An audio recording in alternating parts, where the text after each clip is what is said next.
Hello, hello, hello, everyone. Welcome to another episode of People in Sales, Not Salespeople, a podcast where we analyze the person behind the salesperson. I'm your host, Matthew Terry, founder and CEO of Suade, and I am happy to have Ryan Pereus, the founder of Superhuman Prospecting and the creator of the H to H method, on as a guest today. Ryan, how are you doing today? I'm good, man. It's election week, so a lot of electricity in the air. But I'm focused, ready to go. So happy to be here. Yes, yes. Definitely happy to have you on, man. Excited for our conversation and where things go. It's gonna be both turbulent and also just lucrative in some of the stats because I know you're very well versed in the land of cold calling and sales. So, you know, in every podcast, I like to take it all the way back and really learn about people's origin stories about sales. How did you even get into sales and just learn about this thing and want to continue into this thing? Well, it's interesting because as I would draw this story back, it kept going further and further. I think the time that I normally start it is my first job out of college, which I was a sales development manager for a home remodeling business, and I walked into my first job with 45 part-time employees that did Wow. the sales development role in some capacity. Now, the organization I was with was very, very good with their sales skills. They had closing techniques. They had, some systems. They had, you know, sales leaders, but it was very cutthroat and aggressive. And some, would say some of the practices that we were being taught were unethical. And so Mm, once I kind of stopped that job and kind of looked back, I said, I really love sales. I would like to continue this, but I just have this problem with the way it's being done. And is that the only way that it can be done? And, so that's usually where I started mm, because from there, had a longer journey to define the H to H method, which is all about driving that short term performance without ever hurting trust for the long term, which ultimately gets you more results. And mhm. so that's kind of beginning of the H to H method. But if I keep drawing it back before this first roll out of college, I actually do believe that some of my religious backgrounds had an impact on my sales skills. And so, Yeah? uh, yeah, How so? yeah. Well, I think that it took me a while to be comfortable talking about it because I don't really talk about that too much. But back in the late '90s, early 2000s, I was a part of some conservative Christian churches that really promoted evangelism for um, you know, non-believers. So they would send us to different countries, different parts of the US and have Mm. like a track book. And we would just walk in public parks and evangelize about Jesus Christ. Wow, And wow. Incredible. yeah, yeah, yeah. And so it's hard because sometimes I'm uncomfortable. Like I get a little cringe talking about that. People are But like, "Who is this guy? Is he gonna start preaching? I'm not yeah, sure." But I mean, in general, good like, part, if they you gave know? you a script, there's a value proposition of coming to Christ. They Yeah. gave you a script, how to talk to people where they're at, and then they sent you out and started doing, door-to-door outreach. Yeah, you'd ask That's them questions about their life, you'd have an opener, and then you would kind of drop some Jesus value and, mm, you know, continue to yeah, ask and see if they wanted to accept Jesus into their life. You had a closer at the end. yeah, yeah. Yeah. Okay, well, that's No. interesting. So yeah, tell you was that, like, not necessarily eye-opening for you, but, like, did you enjoy that sort of outreach process? Is that how you sort of said, "You know what? I like talking to people. Maybe I should find a job that involves talking to people."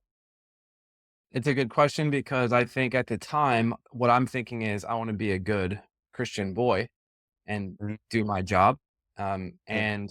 But I realized I was, being young, I was pretty impressionable and able to be malleable and not really care what people thought, and so I actually Mhm. was able to build a little bit of that, um, that grittiness and relentlessness or resolve to just keep going if they said no. Yeah. And I think that's what stuck with me later was Yeah. was that ability. So it was easy to translate when I got into the sales world. Yeah. Well, you Yeah. you built perseverance, that backbone where it's Yeah. like, "Hey, they no, but I've already experienced no many times Yeah. by this Like, experience." right. And selling a really different type of product, which was, a religious character. Mhm. And Yeah. so that was Awesome. a I thought after that if I can sell Jesus, I can sell anything. I Mhm. love it. If Yeah. I can sell Jesus, I can sell anything. Make that your tagline. It might be. It You might you're be. like, Yeah. I like I like it, man. Well, that's awesome. It's very, I won't say like charismatic beginning, but just purposeful and meaningful Yeah. beginnings to your cold call, your cold call journey. So Mhm. you did that. You jumped into this other firm, which had a bit of a toxic environment. And you said, wow, I really want to find a way to do sales that's a bit more empathetic and human driven and probably aligns with some of the Christian values you learned way back then. So you went out and tried to discover that? Is that when you started superhuman prospecting? Give us the origin of superhuman prospecting. So I had taken some time off a little while in my 20s and bopped around. I was playing, finishing up some double NCAA credits in college soccer and then played Yeah. in New Zealand. But during that time, I was working for my dad's tech startup. So I think I was like remote worker 1.0 at this time. And so I was working from different time zones, helping him doing calls and emails. And at this time, this is when I was questioning, like, well, what do I want to do with the rest of my life? Like some nice time off, you kind of have that mid 20s kind of gap years. And I took it then. And I thought, maybe there is, the ability to do this um, without being so aggressive. And it was that kind of existential moment and was able to ask those hard questions and really think about it and read some books and journal. And that's kind of when the inception of SHP, or at least the message behind SHP, I think was created. Mhm. Mhm. Awesome. That's interesting. I like the word inception. Yeah. Uh, Fantastic movie. Someone went in to your dream, planted the idea, Yeah. and it Yeah. just took form. Okay. So now you're starting this outsourced SDR firm. You're trying, and I have spoken with a decent amount of SDR firms, and some they face a lot of growing pains. Hmm. Face a lot of pains. It's a difficult business to really master. Yeah. And HP, I would say, has done that. You probably are of the mindset of, hey, there's still more to learn, which is good. But of the ones I've talked to, you guys are very established and very just rigid in your processes. But I would love to know, like, what are some of your growing pains that you felt as you dove into superhuman prospecting and grew it to what, over 50 employees, doubt or hundreds of clients, and where you are now? What were those growing pains?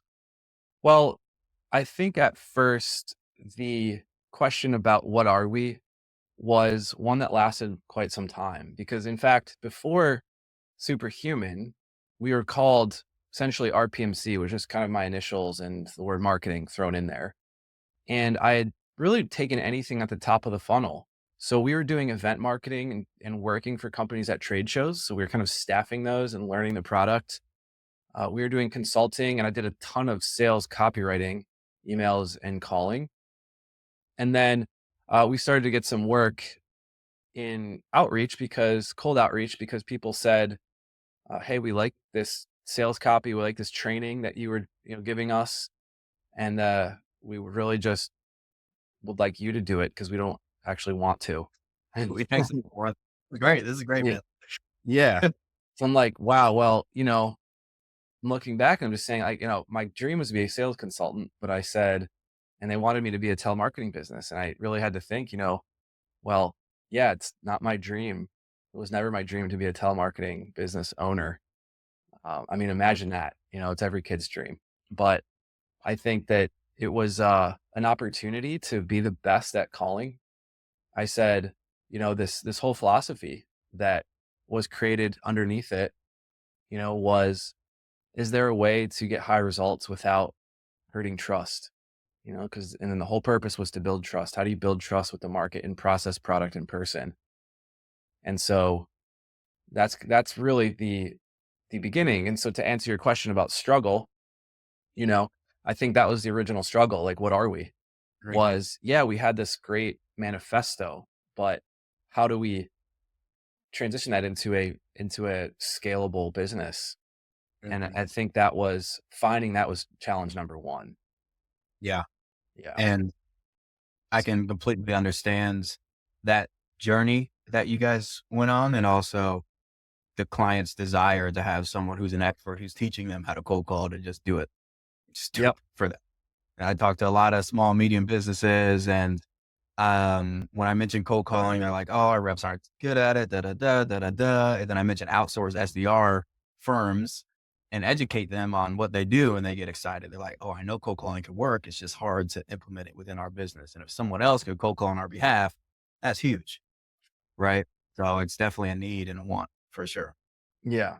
No, yeah. And so putting that together into what are we, you know, had a lot of energy taken from our team to really define that and then come up with materials. And eventually we changed our name, same EIN, but different name to Superhuman, and then Hmm. created a different LLC for the consulting side Gotcha. and just kept Gotcha. everything there. Yeah. But Awesome. yeah, yeah, Yeah, that makes sense. That makes sense. And when it comes to cold calling, the ability to craft and communicate a message in cold calls is one of the most important parts of outbound sales, right? You have to have a good, succinct pitch that both your sales team is aligned on, and both the business you're calling on is, they put their stamp of approval on it. And I know that you've put a lot of work into creating some sort of um, framework and methodology that can help people craft and create a perfect script for their business. I'd love to dive into that. How do you go about crafting and creating a cold call script? yeah. Well, when I first had started, like I was saying, we did multiple services, and I'd started with script writing. I actually started with writing $5 custom scripts on Fiverr. Sorry, everyone, that offer is no longer available. It's off the market. But $5, let's go. $5, it does have a good ring to it. But Uh-huh.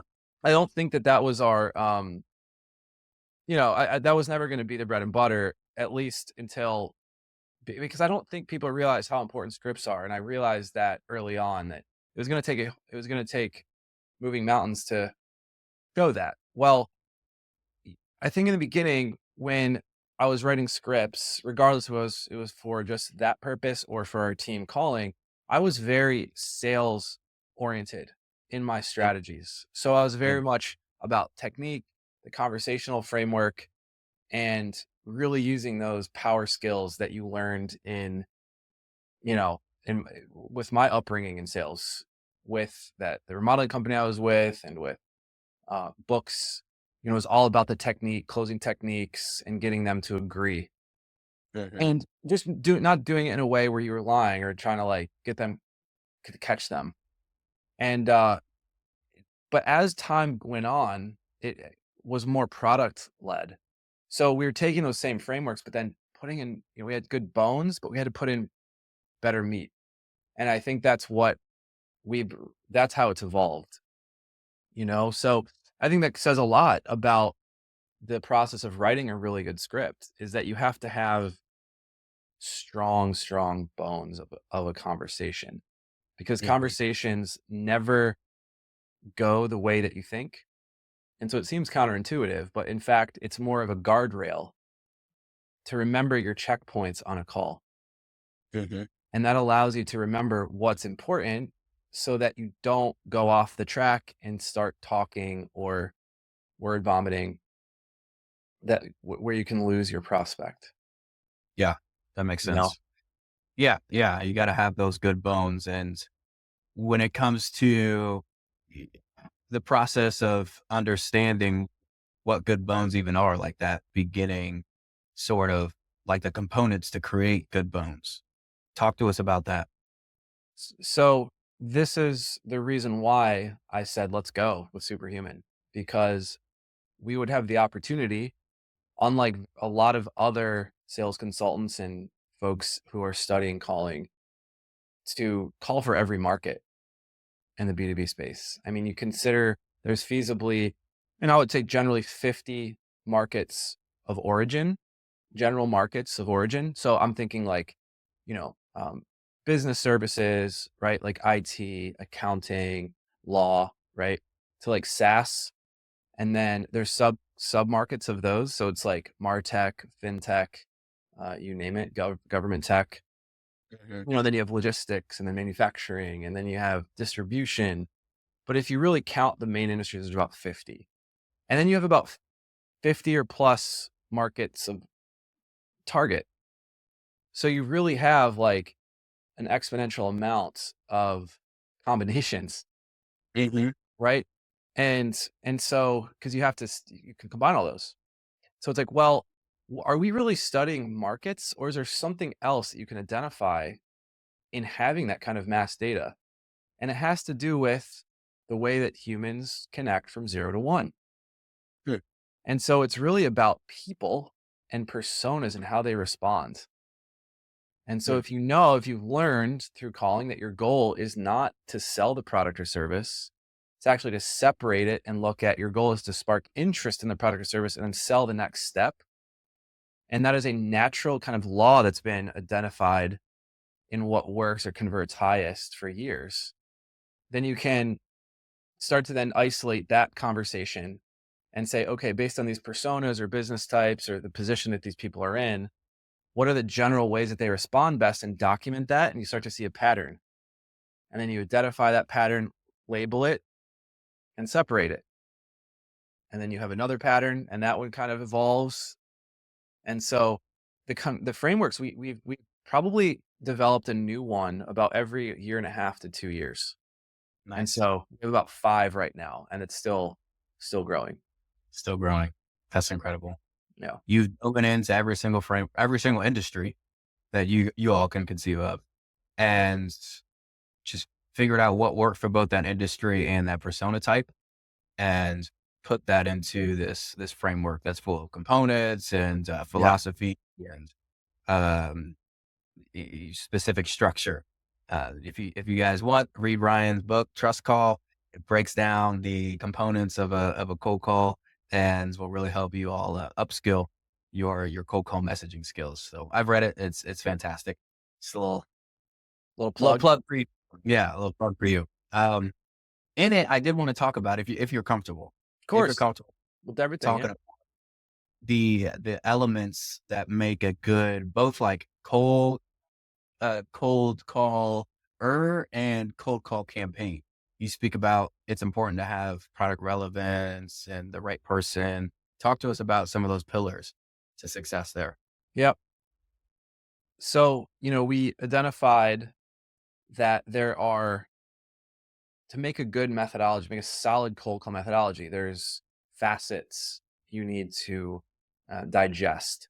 And it starts a little deeper than you would probably want, because a lot of times, as folks who want to get the job done, and want to win quickly, we want to learn the latest technique, the latest tip, right? The latest closing, phrase, or the opener. It's a huge one, right? Everyone's always talking about openers. And those are like the tip of the iceberg, in fact. And so Mm, you can't always master cold calling if you're only focusing on that top piece, the icing on the cake, if you will. You got to know the foundation. It's like basketball, or soccer is my sport, but you learn the foundations first. You learn how to dribble, you learn how to pass, you learn how to communicate, then you learn strategy of working as a team before or while, but really getting that solid before you learn how to do like fancy moves or use your personality, because otherwise those things don't really apply well in practice in the mhm. game. It's the same thing with calling. you know? You need to have those foundations before you learn some of those like super skills that can get you to a max caller. And so when we look at, you start with a philosophy, then a strategy, then frameworks and tactics in that order. And so if the philosophy quickly is to build trust, well, what's the strategy, of developing good scripting? Well, if falling underline that philosophy, you got to have a product or service that's relevant. You can't sell black and white TVs to the electronic stores anymore, or CD players. It's just not relevant, right? It's obvious, but you don't really think about it that way. How relevant is your product? How much does it resonate? Specifically for cold calling, right? And then there's other parts such as, you know, the the market. Is it the right market? And it's not even just about the data, good data, accurate data, but about the right people to speak with. Is it too high of a, you know, title? Is it too low of a title? Then to this messaging strength and how well that resonates. You might have a really amazing product, but if we don't talk about it well, then it's not going to be, worth listening to. Mhm. Then finally, the SDR fit. And I say SDR fit strategically because um, fit could be performance. It's not a good fit. Fit could be personality type or accent. It Mm. could be a good fit or bad fit. If you're calling into the South, it might be nice to have someone who also speaks that accent versus a Boston accent, or Right. Philly accent. Right. That So makes sense. those are the four pillars, four elements. We kind of, changed over to the four elements, but those things help guide how you're to iterate. They help you give you the direction. Okay, if there is success, where was the success amongst the four pillars? If there is failure, where did it fall short in the four pillars, four elements? So now you have 4 elements to weigh Hmm. your campaigns upon. Like, Hmm. which one of these is lackluster? Which one of these are not working? Where do we need to spend our time, money, and attention? Yeah. Yeah, gives people just transparent landscape to Hmm. weigh them upon. So that's awesome. I appreciate that. And brag a little. Why do you think this works? Why are you so confident that the HDH way and these elements and this script framework is the framework people should go with? Oh, I can brag. You just had to give me permission. I'm ready. I know it works. I know it works. Number one, and the reason is because it's it is a method that accelerates your success at scale with quality. And I've seen it time and time again. I worked for a data analytics company before Superhuman. That was my dad's company. And so I learned that the value of driving metrics, leading indicators, lagging indicators. And these are things that you can read to identify how well something's working or not. And so we Mm. just work with large data sets.